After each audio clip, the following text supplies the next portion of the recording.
Want to know what the hottest treatment for 2024 is in the aesthetic world? Well, I'm here to tell you.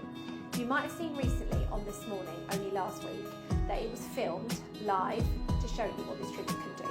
So it is polynucleotides, and I've been doing this for quite some time, but I don't actually post about it often. So here is some little information for you if you're thinking about having it done. It's a really natural looking treatment, and the reason why I say that is because it is not a filler. It helps as it's a bio-stimulator, so it helps to boost your own collagen and elastin. It's great for skin rejuvenation as it renews your skin from deep within, and also it's a great hydration booster. It's deeply hydrating, so it helps to renew your skin levels and moisturise them. So it's a great anti-aging treatment, and for 2024 it is about the restorative medicine that we're going to be looking at. So things like these treatments and having microneedling and PRP are great because we want to make sure that you are the best version of yourself without overfilling. So if you're interested, do give us a direct message, and we can also send